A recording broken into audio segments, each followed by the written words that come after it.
Summer has arrived, and with it comes a brand new chapter for Kia small cars.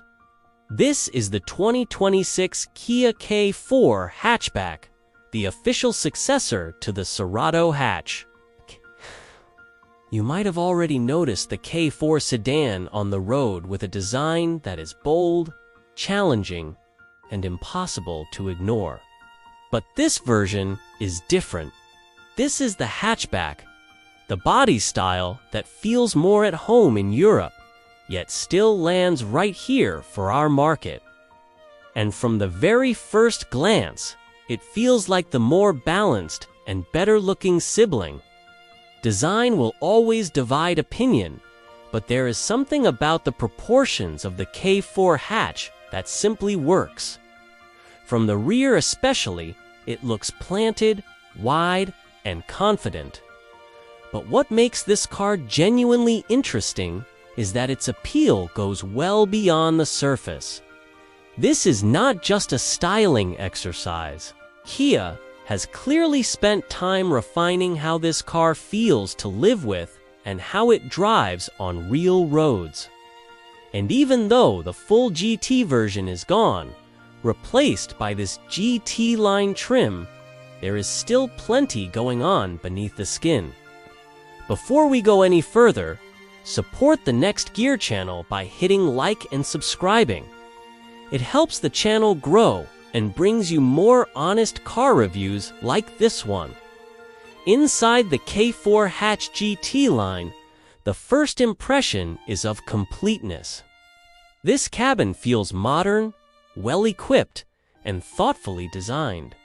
On a hot summer day, features like heated and ventilated seats are not just nice to have, they genuinely improve daily comfort.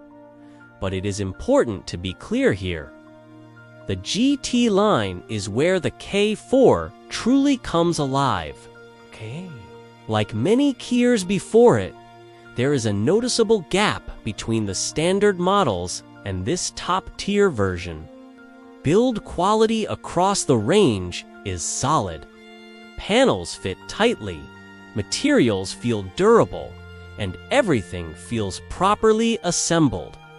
The infotainment system is one of the highlights. Apart from the very base model, every K4 features a large dual 12-inch display setup that looks sharp, responds quickly, and feels right up to date. Wireless Apple CarPlay and Android Auto are standard, along with Kia connected services and smartphone integration. However, if you want the K4 to feel genuinely premium, the GT line is almost unavoidable. This is the only version that adds power-adjustable front seats, seat ventilation, a sunroof, a premium Harman Kardon sound system, LED lighting upgrades, larger brakes, independent rear suspension, and the turbocharged engine. The difference is not subtle. It transforms the K4 from a practical commuter into something that feels closer to an entry-level luxury hatchback. Ergonomics are another strong point. The steering wheel falls naturally to hand and is packed with proper physical controls. Climate functions have dedicated buttons. The infotainment shortcuts are intuitive.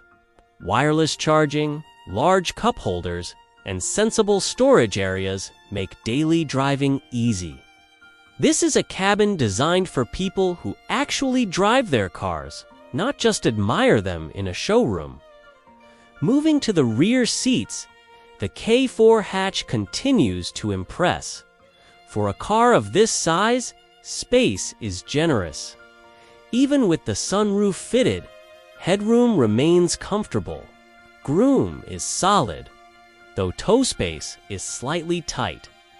Rear air vents and fast-charging USB-C ports come standard across the range, making this a practical option for families or rideshare use. The seating position offers good thigh support, though rear materials are clearly more basic than the front. At the back, the K4 hatch really shows off its design strength. Despite not being especially wide on paper, the styling gives it a broad, athletic stance. In traffic or sweeping through a corner, it looks confident and modern.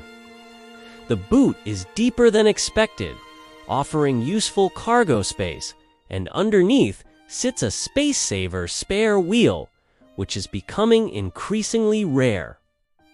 The only disappointment here is the lack of a powered tailgate, which feels like an oversight at this price point. Under the bonnet of the GT line is a 1.6-liter turbocharged petrol engine.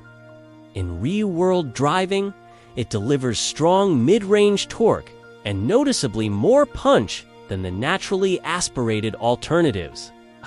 Fuel consumption during testing hovered around 8.5 liters per 100 kilometers, with servicing required every 10,000 kilometers or 12 months. Kia backs it with a 7-year unlimited kilometer warranty, which remains a major selling point. On the road, the K4 GT line feels more mature than the Cerato it replaces. This is not a hot hatch, and it does not pretend to be one. Instead, it delivers a balanced blend of performance and comfort. The turbo engine provides confident acceleration without feeling aggressive. The ride is firm but controlled, avoiding the harshness that defined the old Cerato GT. Road noise is better suppressed, and the cabin feels calmer at highway speeds. One of the most meaningful upgrades is the independent rear suspension fitted to the GT line. It allows the car to remain composed over mid-corner bumps and gives the driver more confidence when pushing on along a twisty road. You can drive this car harder than before, but more importantly, you can drive it more smoothly. It feels refined, predictable, and confidence-inspiring. Safety equipment is solid, though not class-leading. Adaptive cruise control, parking sensors, and a reversing camera are standard. Higher trims benefit from improved autonomous emergency braking systems, though some advanced features available on other Kia models are missing here. So, is the Kia K4 Hatch GT line worth it? It is undeniably expensive compared to what the Cerato once offered, but it is also more polished, better resolved, and more enjoyable to drive. If you are considering premium small cars like the Volkswagen Golf, or even thinking about downsizing from an SUV, the K4 GT line deserves serious consideration. What do you think? Is the price justified, or has Kia pushed things too far? Kia, let us know in the comments, and do not forget to support the Next Gear channel by liking and subscribing.